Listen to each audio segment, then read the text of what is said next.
Gold, trusted gold buyers. మీరు తాకట్టు పెట్టిన బంగారాన్ని విడిపించి ఈ రోజు ఉన్న మార్కెట్ ధరకు కొనబడను.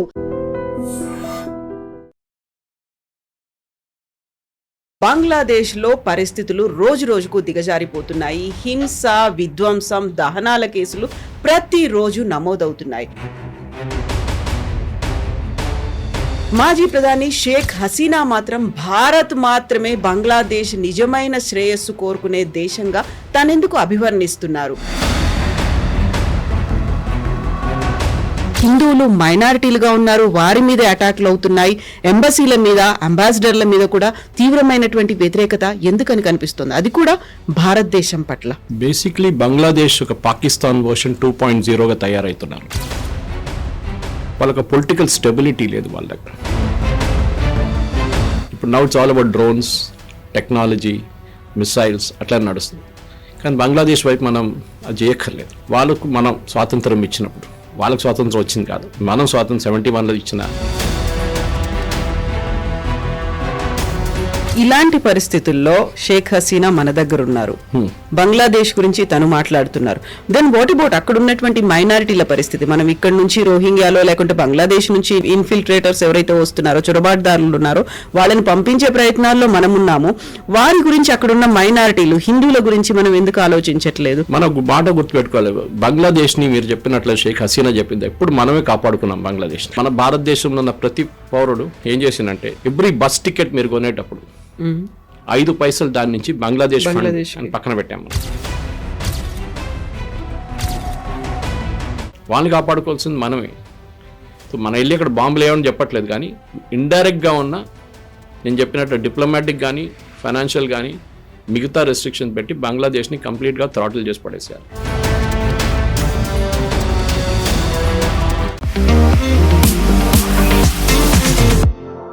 నమస్తే, నేను Kavitha. Welcome to I Dream News and నిజాలు.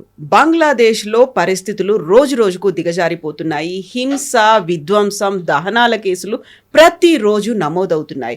మైనారిటీలే టార్గెట్ల ఈ దాడులు ఎందుకని జరుగుతున్నాయి? ఇంట్రెస్టింగ్లీ మాజీ ప్రధాని షేక్ హసీనా మాత్రం భారత్ మాత్రమే బంగ్లాదేశ్ నిజమైన శ్రేయస్సు కోరుకునే దేశంగా తనెందుకు అభివర్ణిస్తున్నారు? అక్కడున్నటువంటి బంగ్లాదేశీల్లో మాత్రం భారతదేశం పట్ల అంత తీవ్ర స్థాయిలో విముఖత, వ్యతిరేకత ఎందుకు వ్యక్తమవుతోంది? మనతో పాటుగా ఉన్నారు సీనియర్ జర్నలిస్ట్ సురేష్ కొచ్చదిల్ గారు. సార్ నమస్తే. మనం గతంలో మాట్లాడుకున్నాం బంగ్లాదేశ్ గురించి. దానికంటే కూడా ఎక్కువగా ఈ మధ్యన కేసులు అనేవి నమోదవుతున్నాయి. అందులోనూ పర్టికులర్గా అక్కడ హిందువులు మైనారిటీలుగా ఉన్నారు, వారి మీద అటాక్లు అవుతున్నాయి. ఎంబసీల మీద, అంబాసిడర్ల మీద కూడా తీవ్రమైనటువంటి వ్యతిరేకత ఎందుకని కనిపిస్తుంది, అది కూడా భారతదేశం పట్ల. బేసిక్లీ బంగ్లాదేశ్ ఒక పాకిస్తాన్ వర్షన్ 2.0గా తయారవుతున్నారు. నేను ఇది డెలిబరేట్గా చెప్తున్నాను, ఎందుకంటే పాకిస్తాన్ ఒక రిలీజియస్ థియోక్రాటిక్ స్టేట్ అంటారు ఇంగ్లీష్లో. ఆఫ్ఘనిస్తాన్ లాగా. ఆఫ్ఘనిస్తాన్ ఇంకొక చాలా ముందుకు వెళ్ళిపోయింది అనుకోండి. కంప్లీట్లీ బుర్కా, మహిళలు బయట వెళ్ళకూడదు, చదువుకోకూడదు అన్నీ. పాకిస్తాన్ అక్కడ దాకా వచ్చి ఆగిపోయింది. దానికన్నా ముందు వాళ్ళు వెళ్ళలేకపోయారు. ఎందుకంటే పాకిస్తాన్ కంట్రోల్ చేస్తుంది ఆర్మీ. పాకిస్తాన్లో సివిలియన్ గవర్నమెంట్ అంతా పేరు అంతే. మన యాయా ఖాన్ టైం నుంచి ఇప్పుడు అసీం మునీర్ దాకా, నడిమిట్లో జియా ఉల్ హక్ కానివ్వండి, పర్వేజ్ ముషరఫ్ కానీ, వీళ్ళందరూ పరిపాలించినప్పుడు వాళ్ళ గవర్నమెంట్ నడిపించుకున్నారు వాళ్ళు. ఇప్పుడున్న పరిస్థితుల్లో కవిత గారు, ద మెయిన్ ప్రాబ్లం ఏంటంటే బంగ్లాదేశ్కి వాళ్ళకి పొలిటికల్ స్టెబిలిటీ లేదు వాళ్ళ దగ్గర. అది మీరు ఎప్పుడూ చూసుకుంటూ వస్తున్నారు. మనం బంగ్లాదేశ్ లిబరేషన్ నుంచి స్టార్ట్ చేద్దాం. ఎందుకంటే 47తో మనకి ఇప్పుడు సంబంధం లేదు. ఎందుకంటే 47 నుంచి 71 దాకా పాకిస్తాన్ ఉండేది, ఈస్ట్ పాకిస్తాన్ ఉండేది. కానీ 71లో జరిగిన యుద్ధంలో మనం ఏం చేసామంటే, ముక్తి బాహిని అని చెప్పి ఒక టెర్రరిస్ట్ అని చెప్పాలి గెరిల్లా గ్రూప్ని ట్రైన్ చేసాం మనం బంగ్లాదేశ్లో. సివిలియన్స్ వాళ్ళకేం కావాలంటే పాకిస్తాన్ ఆర్మీని అక్కడ తరిమి కొట్టాలి, పాకిస్తాన్ ఆర్మీ అక్కడ ఉండకూడదని చెప్పి ఒక ఆర్మీని మనం తయారు చేసాం. మీకు గుర్తుంటుంది, Sam Manekshaw was leading the Indian army అప్పుడు. అండ్ ఆయన ఏమన్నారంటే, నాకు 6 నెలలు కావాలి ట్రైనింగ్ ఇవ్వడానికి వీళ్ళకి. ఇదే ట్రైనింగ్ మనం ఇంకొకటి గ్రూప్ కూడా ఇచ్చాం. వాళ్ళ పేరు LTT, Liberation Tigers of Tamil Eelam, Sri Lanka కోసం. అప్పుడు చాలామంది అనుకున్నారు ఎల్టీటీ అంటే వాళ్ళే తయారై వచ్చారని. కాదు. నేను చెన్నైలో చదువుకుంటున్నప్పుడు 1983 to 86 IHM Chennai hotel management చేస్తున్నప్పుడు, తరామణి నుంచి ఒక బకింగ్హామ్ కెనాల్ ఉంటుంది, దాన్ని క్రాస్ చేసి ఇటువైపు వస్తే ఇందిరానగర్ అని చెప్పి ఒక కాలనీ ఉంది అడయార్ సైడ్లో. అక్కడ ఒక పెద్ద ఇల్లు ఉండే, చాలా పెద్ద ఇల్లు. మేము దాని పక్క నుంచి బెసన్ నగర్ నడుచుకుంటూ వెళ్ళిపోతున్నప్పుడు ఆర్మీ వాళ్ళు ఉంటారు బయటంతా. సో మేము అప్పుడు ఆలోచిస్తున్నాం, ఆర్మీ వాళ్ళు ఇక్కడేం చేస్తున్నారు, ఏదైనా పెద్ద కమాండర్ ఎవరైనా ఉంటున్నారా ఆర్మీది, లేకుంటే ఎవరైనా ఆర్మీ ఆఫీస్ అనుకున్నాను. తర్వాత మాకు తెలిసింది ఏంటంటే అది వేలుపిల్ల ప్రభాకర్ రెడ్డి ఇల్లు, అక్కడ ఉంచుకున్నారు ఆర్మీ, ఇండియన్ ఆర్మీ ఆయన్ని ఓకే సేఫ్ హౌస్ లాగా. ఎందుకంటే అప్పుడు సిన్హాలీస్ మీద చాలా మటుకు కొలంబోలో తమిళనాడులో జరిగిన పాలిటిక్స్ వేలుపిల్ల ప్రభాకర్ని ఒక లీడర్గా పైకి వచ్చినారు. మనం ఆయన్ని సపోర్ట్ చేసాం, ట్రైనింగ్ ఇచ్చాం హిమాచల్ ప్రదేశ్లో, including the lady who committed the suicide bombing, Dhanu was trained in Himachal Pradesh. తర్వాత ఆమె సూసైడ్ బాంబర్గా తయారైంది. కానీ వేలుపిల్ల ప్రభాకర్ ఆయన ఇనీషియల్ బ్యాచ్ యాంటన్ బాలసింగం, వాళ్ళ మథ్య, వాళ్ళ ఇంటెలిజెన్స్ చీఫ్, వీళ్ళందరికీ ట్రైనింగ్ మనం హిమాచల్ ప్రదేశ్లో మన ఇండియన్ ఆర్మీ ఇచ్చారు. Course Indian army on their own చేయరు, గవర్నమెంట్ నుంచి వచ్చిన పొలిటికల్ ఇన్స్ట్రక్షన్ ప్రకారం ఇందిరాగాంధీ గవర్నమెంట్ టైం నుంచి మొదలైంది, ఇది రాజీవ్ గాంధీ టైంలో ఎండ్ అయింది. నేను ఎందుకు చెప్తున్నానంటే ఒక ప్యారలల్ డ్రా చేస్తున్నాను, ఇటువైపు ముక్తి బాహిని, ఇటువైపు ఎల్టీటీ, ఇటువైపు సిన్హాలీస్ ప్రాబ్లం, ఇటువైపు భారతదేశం వ్యతిరేకత, అప్పుడు పాకిస్తాన్ వ్యతిరేకత. ఇది ప్యారలల్గా నడుస్తున్నప్పుడు మనకు తెలిసింది ఏం జరిగిందంటే ఎల్టీటీని ఒక టెర్రరిస్ట్ ఆర్గనైజేషన్గా మారిపోయారు. దాని తర్వాత వాళ్ళు చేసిన అత్యాచారాలు సపరేట్, రాజీవ్ గాంధీ హత్య, దానికన్నా ముందు అక్కడ ఇండియన్ పీస్ కీపింగ్ ఫోర్స్ వెళ్తే ఆల్మోస్ట్ 3,000 మంది ఇండియన్ సోల్జర్స్ చనిపోయారు. ఇటువైపు బంగ్లాదేశ్, ఇప్పుడు చాలామంది మన దగ్గర సోషల్ మీడియాలో వచ్చి డ్రాయింగ్ రూమ్ ఎక్స్పర్ట్స్ ఉన్నారు మన దగ్గర, బంగ్లాదేశీ మనం యుద్ధం చేయాలి కదా, మనం వెళ్ళి వాళ్ళని ధ్వంసం చేయాలి కదా అంటారు. ఎందుకు? నేను అడిగే ప్రశ్న ఎందుకు? లోకం చాలా మారిపోయింది ఇప్పుడు. ముందు ట్యాంకులు తుపాకీలు తీసుకొని సోల్జర్స్ పరిగెత్తుకుంటూ అటువైపు వెళ్తున్నారు, ఫిజికల్గా కనిపించేది, ఫిజికల్ ఫైట్, బాహుబలి స్టైల్. ఇప్పుడు అది లేదు కదా. ఇప్పుడు now it's all about drones, technology, missiles అట్లా నడుస్తుంది. కానీ బంగ్లాదేశ్ వైపు మనం అది చేయక్కర్లేదు. ఒకటి మనం గుర్తుపెట్టుకోవాల్సిందంటే బంగ్లాదేశ్లో వాళ్ళకు మనం స్వాతంత్రం ఇచ్చినప్పుడు, వాళ్ళకు స్వాతంత్రం వచ్చింది కాదు, మనం స్వాతంత్రం 71లో ఇచ్చిన ఫ్రీడంలో ఆ టైంలో బహుశా అక్కడ ఒక 12% మంది హిందువులు ఉన్నారు. ఎగ్జాక్ట్ కౌంట్ ఇప్పుడు కూడా లేదు దాన్ని, we can take it as 12%. ఇప్పుడు అది 2-3% వచ్చేసింది. అది కూడా అక్కడ we don't have final figures మన దగ్గర. కానీ చాలా మటుకు ఇంక్లూడింగ్ ద మతువా కమ్యూనిటీ వాళ్ళు ఇటువైపు వెస్ట్ బెంగాల్కి వచ్చేసారు. అస్సాం వైపు చాలామంది వెళ్ళారు ఆ టైంలో 71 తర్వాత. ముక్తి బాహిని ఏం చేశారంటే, ముక్తి బాహిని ఒక టెర్రరిస్ట్ గ్రూప్గా తయారై, ఒక గెరిల్లా గ్రూప్గా తయారై పాకిస్తాన్ ఆర్మీని ఓడించడం మనకు చాలా హెల్ప్ చేశారు, ఇండియన్ ఆర్మీని. దాని తర్వాత ఫ్రీడమ్ మూమెంట్ తర్వాత వాళ్ళ షేక్ ముజిబుర్ రహమాన్ ప్రైమ్ మినిస్టర్ అయిన తర్వాత వాళ్ళకి స్కాలర్షిప్లు ఇవ్వడం మొదలుపెట్టారు. అంటే వీళ్ళ పిల్లలకి ఉద్యోగాల్లో రిజర్వేషన్ ఇవ్వడం మొదలుపెట్టారు. ఫ్రీడమ్ ఫైటర్స్ మన దగ్గర కూడా బ్రిటిష్ వాళ్ళ వ్యతిరేకంగా పోరాడిన వాళ్ళందరినీ మనం ఫ్రీడమ్ ఫైటర్స్గా గుర్తించి వాళ్ళకి పెన్షన్ కానివ్వండి, వాళ్ళ పిల్లలకి రిజర్వేషన్ మిగతా అన్నీ మనం కల్పించాం. Same thing happened in Bangladesh.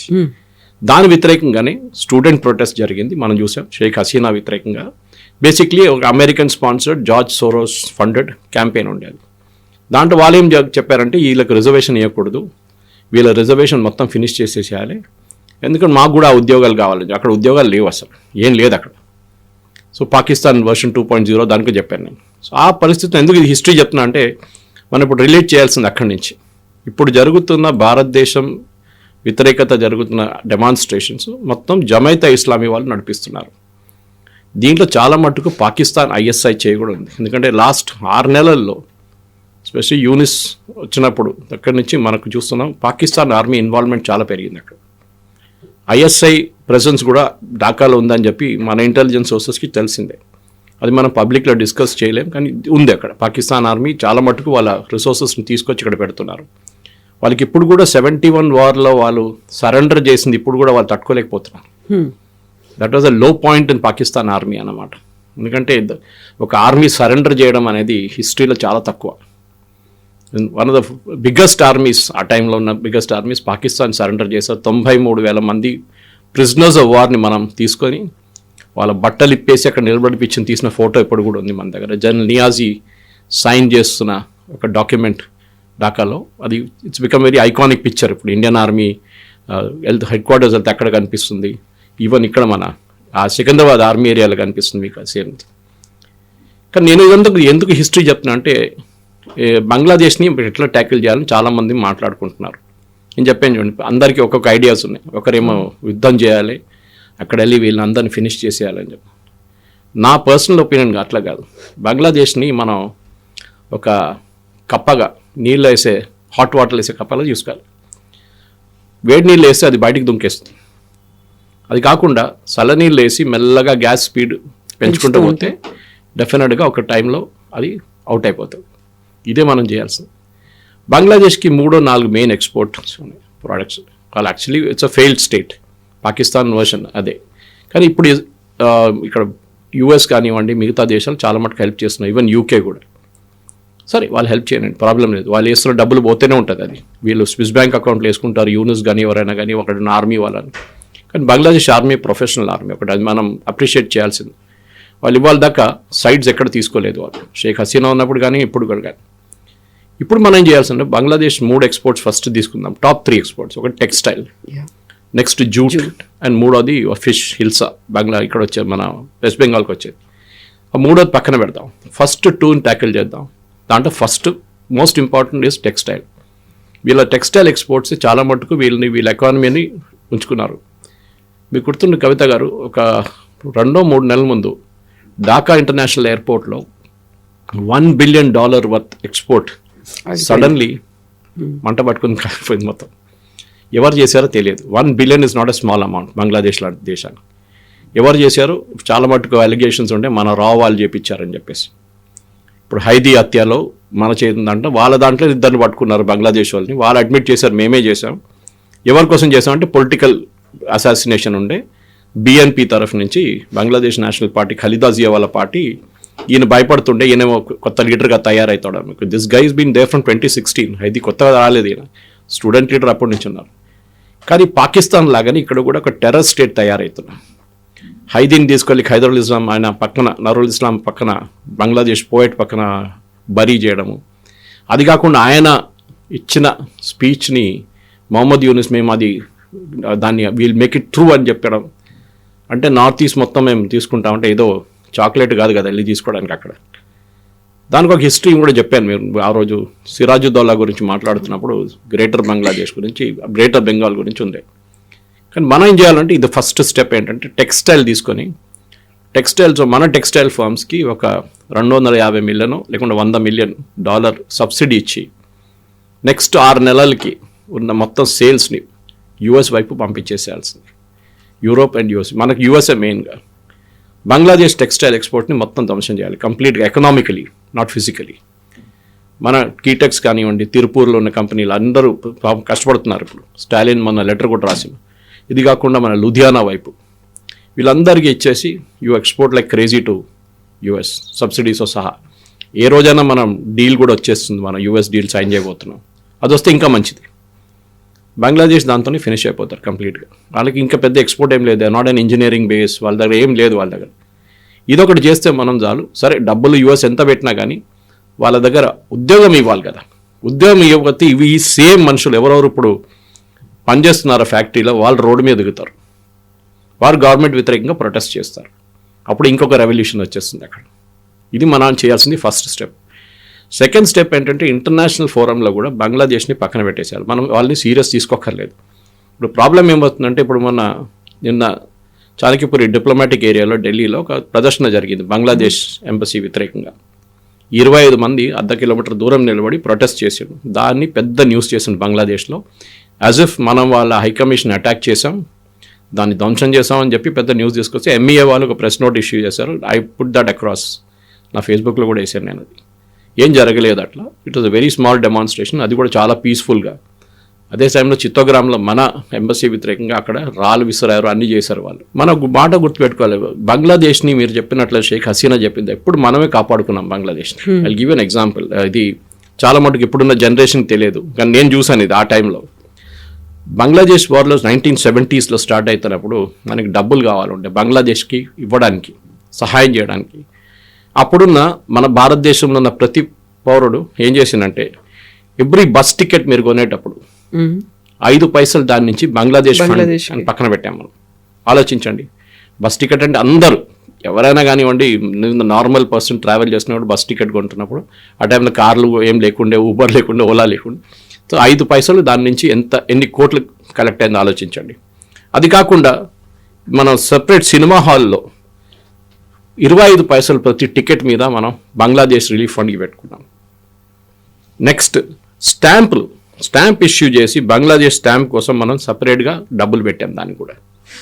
ఇంత చేసిన బంగ్లాదేశ్ ఇప్పుడు మన వ్యతిరేకంగానే డెమాన్స్ట్రేషన్ చేస్తున్నారు, పోరాటం చేస్తున్నారు. దీన్ని ఒక ఇస్లామైజేషన్ ఆఫ్ బంగ్లాదేశ్ అని చెప్పొచ్చు. బంగ్లాదేశ్ చాలా మటుకు బంగాలీస్ అనగానే వాళ్ళు అంత ఫెనటిక్ కాదు పాకిస్తాన్ లాగా. కానీ పాకిస్తాన్ మనకు తెలిసింది వై ఈస్ట్ పాకిస్తాన్ సపరేట్గా వెళ్ళిపోయింది, బంగ్లాదేశ్గా తయారైందంటే పాకిస్తాన్ జనరల్స్ అంటే టాప్ లెవెల్ మిలిటరీ ఆఫీసర్స్ అందరు చూసుకుంటే వీళ్ళందరూ పంజాబీస్. పాకిస్తాన్ వైపు నుంచి, పాకిస్తాన్ పంజాబ్ నుంచి వచ్చేటోళ్ళందరూ, పర్వేజ్ ముషరఫ్ నుంచి అందరు. వీళ్ళు ఏం చేశారంటే అక్కడ వెళ్ళి ఢాకాలు వెళ్ళి అక్కడ వెళ్ళి యూనివర్సిటీలో చాలా మటుకు వాళ్ళ పిల్లల్ని చంపేసినప్పుడు అక్కడ పెద్ద ప్రొటెస్ట్ నడిచింది ఆ టైంలో. ఇప్పుడు వర్షన్ 2.0లో కూడా అదే జరగబోతుంది. మనం స్లోగా మెల్లగా ఆడుకుని పోతే బంగ్లాదేశ్ వైపు ఇంకొక 6 నెలల్లో, ఎందుకంటే 2 మేజర్ ఈవెంట్స్ జరగబోతుంది బంగ్లాదేశ్లో. ఒకటి ఎలక్షన్, దాంట్లో ఒకటే major political party as of now BNP, Bangladesh National Party. Sheikh Hasina party వాళ్ళైతే డిస్క్వాలిఫై అయిపోయారు. అది కాకుండా ఇటువైపు ఏమో ఇప్పుడు BNPలో కూడా Khaleda Zia is critical ill, ఆమె ఉంటుందో లేదో తెలియదు, వాళ్ళ కొడుకు is now in charge of the party. అది కాకుండా ఒక రెఫరెండం మనం మాట్లాడాము అనుకుంటాను నేను, రెఫరెండం గురించి ఒక రెఫరెండం పెడుతున్నారు. దాంట్లో 12 పాయింట్స్ ఉన్నాయి. మీకు ఎట్లాంటి గవర్నమెంట్ కావాలి, అది ఇది, లోవర్ హౌస్, ప్రెసిడెంట్ ఎట్లా ఎలక్ట్ చేయాలి, పార్లమెంట్ పవర్స్ ఉంటుంది, ప్రైమ్ మినిస్టర్ పవర్, అన్నిటి చేసి మీకు ఎస్ అండ్ నో ఆప్షన్ ఇచ్చారు అంతే. ప్రతి ప్రశ్నకు కాదు, మొత్తం అన్ని 12 ప్రశ్నలకి ఒక ఎస్ అండ్ నో అని చెప్పాలి. మీకు 11 నచ్చవచ్చు, 12 నచ్చకపోతే కూడా మీరు కొట్టాల్సిందే. సో అదొక జరుగుతుంది. ఇది 2 జరగకపోతే then again Bangladesh will go back in to chaos. ఎందుకంటే ఒక కేర్ టేకర్ ప్రైమ్ మినిస్టర్ కూడా కాదు, కేర్ టేకర్ అడ్వైజర్గా పనిచేస్తున్న మహమ్మద్ యూనిస్ని దేశాన్ని ఆయన కంట్రోల్ చేయలేకపోతున్నారు. అక్కడ బేసిక్లీ CIA వాళ్ళు, ISA వాళ్ళు ఆడుకుంటున్నారు. CIA వాళ్ళ గేమ్ సపరేట్. వాళ్ళకి చైనాని కంట్రోల్ చేయడానికి చైనా మీద ఉన్న లిజనింగ్ పోస్ట్గా బంగ్లాదేశ్ని వాడుకుంటున్నారు. ఎస్పెషల్లీ నార్దర్న్ బంగ్లాదేశ్ నుంచి అరుణాచల్ పైప్ నుంచి చైనా అక్కడి నుంచి నడిపిస్తున్న ఫ్లైట్లు అన్నీ ట్రాక్ చేయడానికి బంగ్లాదేశ్ని యూజ్ చేస్తున్నారు. సదర్న్ బంగ్లాదేశ్ నుంచి బే ఆఫ్ బెంగాల్ నుంచి మలకా స్ట్రేట్ నుంచి చైనీస్ షిప్స్ అక్కడిక్కడ తిరుగుతుంది, దాన్ని ట్రాక్ చేయడానికి చేస్తున్నారు. మనం బహుశా దీనికన్నా ముందు ఒక ఇంటర్వ్యూలో నేను చెప్పినాను, కోకో ఐలాండ్స్ గురించి మాట్లాడాలనుకుంటున్నాను. Coco Islands is also very important. అక్కడ చైనీస్ కూర్చున్నారు అక్కడ.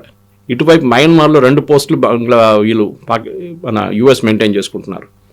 అక్కడి నుంచి కూడా వాళ్ళు they are watching Malacca Strait, చాలా ఇంపార్టెంట్ ఛానల్ అన్నమాట. ఆయిల్ చాలా మటుకు వరల్డ్లో 40% ఆయిల్ అక్కడి నుంచే మూవ్ అవుతుంది. చైనీస్ షిప్స్ కూడా అక్కడ ఉంటుంది. సో ఓవరాల్ పొలిటికల్ సెనారీ చూస్తే బంగ్లాదేశ్ని ఒక వ్యాసల్ స్టేట్ అంటాం మనం, అంటే ఒక యూజ్ చేసుకుంటున్నాం వాళ్ళని. US వాళ్ళు ఫుట్బాల్ ఆడుకుంటున్నారు వాళ్ళతో. ఏ రోజు వాళ్ళకి బంగ్లాదేశ్తో పని లేదు ఆ రోజు పడేసి వెళ్ళిపోతారు వాళ్ళు. ఆఫ్ఘనిస్తాన్ లాగానే, ఆఫ్ఘనిస్తాన్ నుంచి పారిపోయారు. సోవియట్స్ వెళ్ళిపోయిన తర్వాత ఆఫ్ఘనిస్తాన్లో USకి అక్కడ ఉండడానికి అసలు అవసరం లేదు అక్కడ. సో వాళ్ళు అక్కడ ఎక్విప్మెంట్ కూడా పెట్టేసి అన్ని పెట్టేసి పారిపోయారు అక్కడి నుంచి. బంగ్లాదేశ్లో కూడా అదే జరగబోతుంది. కానీ పాకిస్తాన్ చూసుకోవాలి మనం చాలా కేర్ఫుల్గా. ఎస్పెషలీ వాళ్ళు ఎయిర్ బేసెస్ బిల్డప్ చేయడం కానీ, వాళ్ళు బంగ్లాదేశ్ ఆర్మీకి ట్రైనింగ్ ఇచ్చేది కానీ, బంగ్లాదేశ్ ఆర్మీకి ఆయుధాలు ఇచ్చేది మొత్తం మనం డెఫినెట్గా మన వాళ్ళు చూస్తున్నారు, చెక్ చేస్తున్నారు. చేయాల్సినంత చేసినాం. మనం పబ్లిక్ ఫోరంలో కూడా మాట్లాడి మనకు కూడా చాలా తక్కువ తెలుసు దాని గురించి. రా కానీ ఇండియన్ ఇంటెలిజెన్స్ కానీ వీళ్ళు కంప్లీట్గా బంగ్లాదేశ్ మీద ఒక నిఘా ఉంది వాళ్ళది. ఇది నడుస్తున్న పరిస్థితి. సో ఇలాంటి పరిస్థితుల్లో షేక్ హసీనా మన దగ్గర ఉన్నారు, బంగ్లాదేశ్ గురించి తను మాట్లాడుతున్నారు. దెన్ వాట్ అబౌట్ అక్కడ ఉన్నటువంటి మైనారిటీల పరిస్థితి? మనం ఇక్కడ నుంచి రోహింగ్యాలో లేకుంటే బంగ్లాదేశ్ నుంచి ఇన్ఫిల్ట్రేటర్స్ ఎవరైతే వస్తున్నారో, చొరబాటుదారులు ఉన్నారో, వాళ్ళని పంపించే ప్రయత్నాల్లో మనం ఉన్నాము. వారి గురించి అక్కడున్న మైనారిటీలు హిందువుల గురించి మనం ఎందుకు ఆలోచించట్లేదు? కేవలం అక్కడ ఉన్నటువంటి చిట్టగాంగ్లో ఉన్నటువంటి ఆ ఎంబసీలనో కాన్సులేట్లనో క్లోజ్ చేస్తున్నాం, పాస్పోర్ట్లు అనేది వీసాలు ఇవ్వట్లేదు, ఇది సరిపోతుందంటారా? మనకు కూడా ఒక లిమిటేషన్స్ ఉంది కవిత గారు. ఎందుకంటే రేపు ఒక అటాక్ చేయడం, మిసైల్ అటాక్ చేస్తున్న మన హిందువుల్ని ప్రొటెక్ట్ చేయలేం. బంగ్లాదేశ్లోని హిందువులు ఒకటే ఆప్షన్ ఏముందంటే వాళ్ళని భారతదేశంలో తెచ్చుకోవాలి. చాలామంది మటో కమ్యూనిటీ మీకు తెలుసుంటుంది, బంగ్లాదేశ్ నుంచి ఎప్పుడో వచ్చేసారు వాళ్ళు భారతదేశం. మోదీ గారు నిన్న దాని గురించి మాట్లాడారు కూడా, మిమ్మల్ని మేము కాపాడుకుంటాం, మీ సిటిజన్షిప్ మేము చూసుకుంటామని. ఒక 15-20 రోజులు టైం ఇచ్చి బంగ్లాదేశ్ నుంచి భారతదేశానికి రావాల్సిన హిందువులకి ఒక సేఫ్ కారిడోర్ క్రియేట్ చేసి వాళ్ళని రానియండి. పాకిస్తాన్ నుంచి పారిపోయినట్లు కాదు. ఇండిపెండెన్స్ టైంలో వాళ్ళకి ఇల్లు అమ్మాలంటే ఇప్పుడు ఇల్లు అమ్మలేరు, వాళ్ళు ఎవరు కొనరు, కొంటే కూడా ఇట్ బి డిస్ట్రెస్ సేల్. కానీ అట్లీస్ట్ వాళ్ళ దగ్గర ఉన్న బంగారం కానీ మిగతా అసెట్స్ కానీ తీసుకొచ్చి స్పెషల్ రిలీఫ్ ఫ్లైట్స్లో వాళ్ళని భారతదేశం తీసుకురావాల్సింది. వాళ్ళు రేపు తిరిగి వెళ్తారో లేదో it's a different thing altogether. ఇప్పుడు మన దగ్గర కాశ్మీరీ పండిట్స్ ఎట్లా చేశారు కాశ్మీర్లో ఆ రోజు, అట్లా కాకుండా సేఫ్గా వాళ్ళని భారతదేశం తీసుకొచ్చి ఇక్కడ టెంపరీగా ఉంచుకోవచ్చు. ఎవరెవరు పర్మనెంట్గా ఉండాల్సి అనుకుంటున్నారో వాళ్ళని పర్మనెంట్గా మనం సిఏఏ ప్రకారం వాళ్ళకి we can give them citizenship. వాళ్ళ పిల్లలకి ఇక్కడ స్కూల్ ఎడ్యుకేషన్ కానీ, కాలేజ్ ఎడ్యుకేషన్ కానీ, ప్రొఫెషనల్ ఎడ్యుకేషన్ మనం స్పెషల్ కోటా పెట్టి వాళ్ళకి అడ్మిషన్ ఇవ్వాల్సి వస్తుంది. ఈ step should be the first step అనమాట. ఇది కాకుండా అక్కడి నుంచి వచ్చే వాళ్ళకి ఫైనాన్షియల్ హెల్ప్ కూడా మనం చేయాల్సి వస్తుంది. ఎందుకంటే వాళ్ళ చేతిలో ఏమి ఉండదు, వాళ్ళు ఖాళీ వస్తారు అక్కడి నుంచి ఇక్కడికి. వాళ్ళకి సహాయంగా ఒక 5 లక్షలు 10 లక్షలు 15 లక్షలు ఇచ్చి వాళ్ళకి కాపాడుకొని వాళ్ళకి నెక్స్ట్ ఒక 6 నెలలు నడిపించుకోవడానికి వాళ్ళకి ఒక ఫైనాన్షియల్ వైర్బిత్తలు ఉండాలన్నమాట. అదొకటి. మూడవది బంగ్లాదేశ్ మీద పొలిటికల్ ప్రెషర్ పెట్టడం.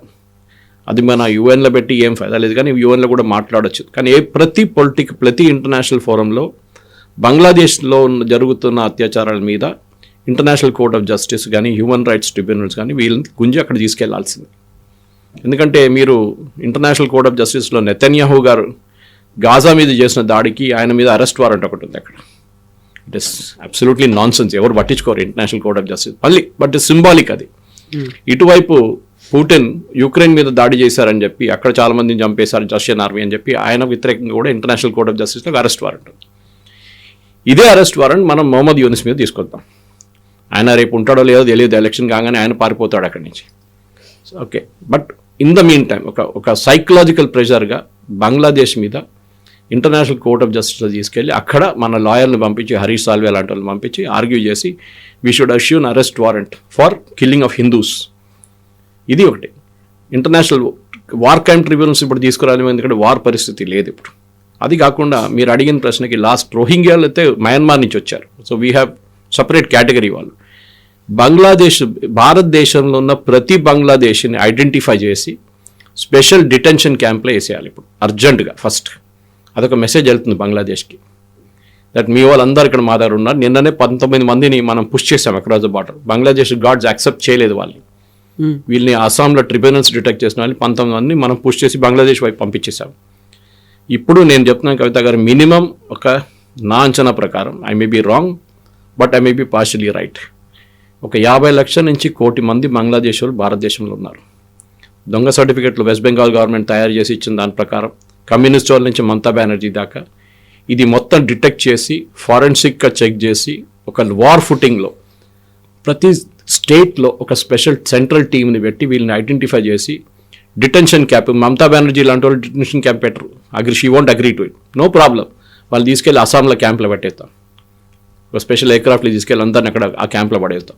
వీళ్ళందరినీ డిటెక్ట్ చేసి ఇక్కడ నుంచి పంపించాల్సింది. మీరు ఒకసారి రౌండప్ మొదలు పెట్టారనుకోండి, బంగ్లాదేశ్లో మళ్ళీ వాళ్ళు తెలిసిపోతుంది వాళ్ళు దట్ వీ మీన్ బిజినెస్. హిందువుల్ని మీరు కాపాడుకోకపోతే మా దగ్గర మేము హత్య చేస్తామని చెప్పట్లేదు, కానీ మా దగ్గర వీళ్ళు ఉన్నారు గుర్తుపెట్టుకోండి అని చెప్పచ్చు. ఇంటర్నేషనల్ పాలిటిక్స్లో చాలా కేర్ఫుల్గా ఆడాల్సి వస్తుంది. ఎందుకంటే కొంచెం అక్కడిక్కడ చేస్తే మన మీద అదే ఆరోపణలు వస్తాయి, దట్ మనం కూడా చంపేసాం వీళ్ళని. యాజ్ ఇట్ ఈస్ మనకు తెలిసిందే, యూపీలో బీహార్లో రాజస్థాన్లో ఏదో చిన్న ఘటన జరిగితే చాలు, ఆవుని తీసుకుపోతున్న మనిషిని ఆవుని పట్టుకొని చంపేశారంటే ఫినిష్. అది పెద్ద మన సెక్యులర్ మీడియాలో పెద్ద న్యూస్ అయిపోతుంది. ఇంటర్నేషనల్ లెవెల్లో అల్ జజీరా కానీ బీబీసీ కానీ వీళ్ళందరూ కవర్ చేస్తారు దాన్ని. కానీ ఇప్పుడు జరిగిన ఈ హిందూ దీపుని చంపిన దాంట్లో ఒక్క ఇంటర్నేషనల్ మీడియా కూడా దాని గురించి మాట్లాడలేదు. మన దగ్గర ఉన్న సోకాల్డ్ సెక్యులర్ మీడియా దాని గురించి మాట్లాడలేదు. ట్వీట్ చేస్తున్న చాలామంది ఉన్న రాహుల్ గాంధీ నుంచి ప్రియాంక వాద్రా వీళ్ళెవ్వరు దాని గురించి మాట్లాడలేదు. Deepu should become a example. మన చాలామంది మన ఫేస్బుక్లో అక్కడిక్కడ క్యారీ చేస్తున్నాం ఆయన ఫోటో, కానీ ఆయన ఫోటో తీసుకొని we should make it an international. గాజాలో వీళ్ళు ఎట్లా చేశారు, all eyes on Gaza, it should be all eyes on Hindus in Bangladesh. ఇది మనం చేయాల్సింది. And this should happen immediately. India వైపు నుంచి డిప్లొమాటిక్ ప్రెషర్ పెట్టడం, ఇండియా వైపు నుంచి పొలిటికల్ ప్రెషర్ పెట్టడం, ఇండియా వైపు నుంచి మిలిటరీ ప్రెషర్ పెట్టడం. మిలిటరీ ప్రెషర్ ఎట్లా అంటే, మనం బే ఆఫ్ బెంగాల్లో మన షిప్స్ని దింపాల్సింది. ఒక ఎయిర్క్రాఫ్ట్ క్యారియర్ మనం బే ఆఫ్ బెంగాల్లో పెట్టుకుందాం. పాకిస్తాన్ నుంచి వస్తున్న ఏదైనా షిప్ ఉంటే, ఆయుధాలు తీసుకొస్తున్న షిప్ ఉంటే దాన్ని ఆపాలి. మనం లీగలీ ఆపలేం, కానీ ఏదైనా చిన్న గేమ్లు ఆడొచ్చు వాళ్ళతో. You can always refuse port of entry. అక్కడ ఏదైనా చిన్న పనులు చేయొచ్చు, సబ్మెరీన్ తీసుకొచ్చి కొంచెం దమ్కి ఇవ్వచ్చు వాళ్ళని. కానీ చేయాల్సింది ఇది. But they can bring it through an aircraft. వాళ్ళు మన షిప్ కాకుండా వాళ్ళు ప్లేన్లో తీసుకొస్తారు పాకిస్తాన్ వైపు. ప్రతి దాన్ని మనం అడ్డుకోవాల్సింది. ఒక గేమ్ ఆఫ్ చెస్ లాగా ఒక మూవ్ వాళ్ళు చేస్తే మనం కూడా ఒక మూవ్ చేయాల్సి, కౌంటర్ మూవ్ చేయాలి. ఇక్కడ ఇది చేస్తే కవిత గారు డెఫినెట్గా వచ్చే ఒక నెల లోపల యూనిస్ మీద చాలా పెద్ద ప్రెషర్ రాబోతుంది. అండ్ డెఫినెట్గా బంగ్లాదేశ్ నుంచి వచ్చే ప్రతి మెడికల్ వీసాని డినై చేయాలి మనం. సరే, హ్యూమానిటేరియన్ కన్సిడరేషన్, పాపం చిన్న పాప, హార్ట్ ప్రాబ్లం, సారీ మీరు హైదీని సింగపూర్ పంపించారు కదా, మెడికల్ అంబులెన్స్ పెట్టి కోట్లు ఖర్చు చేసి, వీళ్ళని కూడా సింగపూర్ పంపించండి. లేకుండా మీకు ఉన్నారు కదా మిడిల్ ఈస్ట్లో చాలామంది ఇస్లామిక్ కంట్రీస్, అక్కడ పంపించండి ఆపరేషన్. భారతదేశంకి ఎందుకు వస్తున్నారు? Please take them there. We will not take any visa. చిటగాంగ్లో యాసిటీస్ బంద్ చేసేసాం మన ఎంబసీ అక్కడ. మిగతా కూడా వీసా ఫ్రమ్ బంగ్లాదేశ్ జీరో, కంప్లీట్గా బంద్ చేసి పడేసేయాలి. They should be no more visa to any Bangladeshi to India. ఉన్నోళ్ళని నేను చెప్పాను చూడండి, ఉన్నోళ్ళని అందరూ పంపించాలి. భారతదేశంలో లీగల్గా ఉంటున్న బంగ్లాదేశీలను కూడా we should send dum back to Bangladesh. So అట్లాంటప్పుడు క్రైసిస్ అనేది వస్తుంది. మనం మన దగ్గరికి వచ్చిన వాళ్ళని పంపించేస్తున్నాము. ఎవరైతే పొలిటికల్ గా వచ్చారో వాళ్ళని మనం కాపాడుకుంటున్నాం చాలా ప్రొటెక్టెడ్ గా, చాలా సెక్యూర్డ్ గా. జస్ట్ లైక్ షేక్ హసీనా తను చెప్తున్నటువంటి మాట కూడా బంగ్లాదేశ్ శ్రేయస్సు కోరుకుంటుంది, భారతదేశం ఎప్పటికైనా ముడిపడి ఉంటుంది శ్రేయస్సుతో అనేది. ఇలాంటి మాటలు మాట్లాడినప్పుడు మీరేమో అక్కడున్నటువంటి మైనారిటీలు హిందువుల్ని మనం తీసుకురావాలి అంటారు. దెన్ వాట్ అబౌట్ ఇక్కడ ఉన్నటువంటి మైనారిటీల మీద అట్రాసిటీస్ జరుగుతున్నాయి, వాళ్ళ మీద అటాక్స్ జరుగుతున్నాయి, లేకుంటే లించింగ్ అనేది, మాబ్ లించింగ్ ఇవన్నీ ఉన్నాయి. వాళ్ళకు ఉంటాయి కదా ఒక హక్కులు అనేవి ఉంటాయి, వాటినేమో మీరు పట్టించుకోవట్లేరు. కాకుంటే ఇంకెక్కడో పక్క దేశంలో జరుగుతున్న వాటి గురించేమో మనం ఎందుకు ఆలోచించాలి అనే వాదన. భారతదేశంలో జరుగుతున్న ప్రతి లించింగ్, సోకాల్డ్ లించింగ్ లేకుంటే సోకాల్డ్ మైనారిటీ అటాక్స్ని ఒక సిస్టమ్ ఉంది మన దగ్గర, ఒక లీగల్ సిస్టమ్ ఉంది. ముందు ఐపీసీ అంటుండే, ఇప్పుడు బిఎన్ఎస్ అంటారు దాన్ని. మీరు చూసుంటారు ప్రతి కేసులో. కానీ పల్గార్ సాధుస్ని చంపినప్పుడు అక్కడ ఏం చెప్పలేదే, ఎవరు దాని గురించి మాట్లాడలేదు. హిందువుల మీద అత్యాచారాలు జరిగితే ఎవరు దాని గురించి ట్వీట్ చేయరు, మాట్లాడరు. కానీ ఒక అఖ్లాక్ మీద జరిగిన అత్యాచారాలు కానీ ఇమ్మీడియట్గా ఇంటర్నేషనల్ మీడియా లెవెల్లో అది ఒక పెద్ద అటెన్షన్ సీకర్గా వచ్చేస్తుంది. డెఫినెట్గా ప్రతి హ్యూమన్ లైఫ్ ఇస్ వాల్యుబుల్, దాంట్లో డౌటే లేదు. కానీ వన్ వే ట్రాఫిక్ ఉండకూడదు. They should B traffic both ways. ఇది బంగ్లాదేశ్లో ఒకటి జరుగుతుంటే ఎవరు మాట్లాడలేదే. అల్ జజీరా కానీ, బీబీసీ కానీ, మిగతా సోకాల్డ్ ఇంటర్నేషనల్ ఛానల్స్ మన వైపు ఎందుకు వస్తున్నారు అందరూ? ఇక్కడున్న ప్రింట్ కానీ, స్క్రాల్ కానీ, క్వింట్ కానీ, లెఫ్టిస్ట్ మీడియాలు అందరూ ఉన్నారు. మొత్తం ఎంత రాస్తారు, పెద్ద పెద్ద రాస్తారు. అరుంధతి రాయ్ లాంటి వాళ్ళు ట్వీట్ చేస్తారు. ఇది it's two way traffic. International పాలిటిక్స్లో మీరు ఆలోచించండి, గాజా ప్రెషర్ ఎంత తట్టుకున్నారు ఇజ్రాయెల్ వాళ్ళు. వాళ్ళ మీద ఎంత ఆరోపణలు చేశారు, అక్కడ తీసుకెళ్లారు, ఇక్కడ తీసుకెళ్లారు. ఇంటర్నేషనల్ మీడియాలో కండమ్నేషన్ డైలీ, మీరు ఇంతమంది మహిళలు చంపుతున్నారు, పిల్లలు చంపుతున్నారు అని చెప్పి. Israel didn't bother. వాళ్ళకి అసలు మీరు ఏం కావాలని చేసుకోని చెప్పారు వాళ్ళు. ఇది కూడా అంతే. We should ensure that we should stand up to that pressure అన్నమాట. వాళ్ళు ఏమైనా చేసుకోనండి, వీ విల్ నాట్ అలౌ.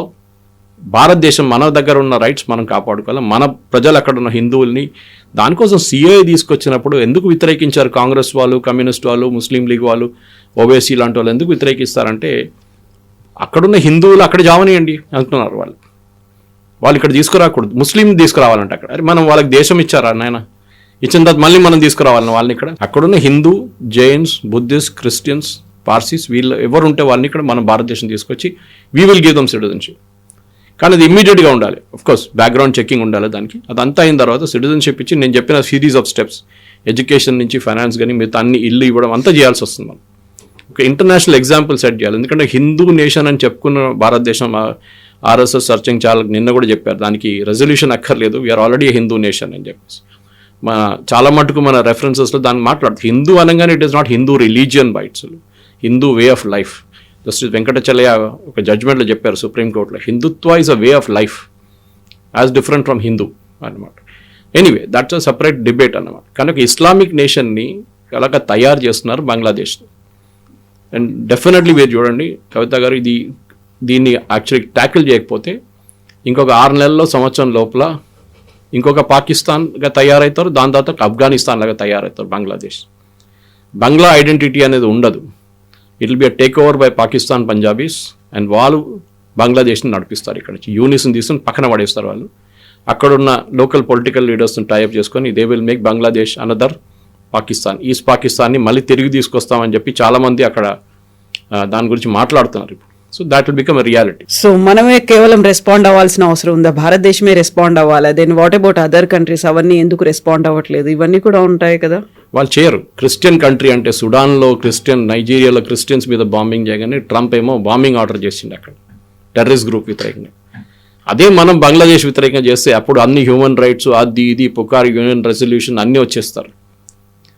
అంటే ఆయన ప్రపంచ పోలీస్, ఆయన ట్రంప్, ఆయన ఏం కావాలంటే చేసుకుంటారు. అక్కడ స్పెసిఫిక్ క్రిస్టియన్స్ గ్రూప్ మీద దాడి చేస్తున్నారని చెప్పి సుడాన్ కానివ్వండి, మన సిరియాలో కూడా చూసాం మనం. అది కాకుండా నైజీరియాలో నడుస్తుంది అత్యాచారాల మీద. Definite is bombing. ఆయన అంటున్నారు it is a matter of my right to do it, ఎందుకంటే క్రిస్టియన్స్ని కాపాడుకోవాల్సింది మేమే. అక్కడ హిందువుల సంగతి ఏంటండి? బంగ్లాదేశ్ వాళ్ళు ఎవరు కాపాడుకుంటారు? వాళ్ళని కాపాడుకోవాల్సింది మనమే. సో మన వెళ్ళి అక్కడ బాంబులు లేవని చెప్పట్లేదు, కానీ ఇండైరెక్ట్గా ఉన్న నేను చెప్పినట్టు డిప్లొమాటిక్ కానీ ఫైనాన్షియల్ కానీ మిగతా రెస్ట్రిక్షన్స్ పెట్టి బంగ్లాదేశ్ని కంప్లీట్గా థ్రాటిల్ చేసి పడేసేయాలి. దే షుడ్ అండర్స్టాండ్ ఎవరితో ఆడుకుంటున్నారు వాళ్ళని చెప్పేసి, that we're not a small nation, world's 4th largest economy, 2nd largest army in the world, and మనం ఏం కావాలంటే అది చేసుకుంటాం అంతే. Yes sir, thank you so much. Thank you. And for more videos, Please subscribe to iDream. Please subscribe to iDream. Please subscribe iDream. And please subscribe to iDream. For more videos, subscribe to iDream. please like, share and subscribe to the channel. Congratulations, iDream. subscribe to iDream. Subscribe to iDream. So subscribe to iDream Media. iDream ki iDream team అందరికి huge congratulations. Please subscribe iDream Media. Please subscribe to iDream. Subscribe iDream. Please subscribe to iDream. iDream అంటే నా కళల channel subscribe చేసుకున్న నోరు తిరుగుతలేదు, మీరైతే గంట గుర్తు కొట్టండి. For more such videos, please subscribe to iDream. Subscribe to iDream. Please subscribe to iDream. Please subscribe iDream Media. Please do subscribe to iDream. Please subscribe to iDream Media. For best entertainment and information, please subscribe iDream. And don't forget to subscribe to iDream.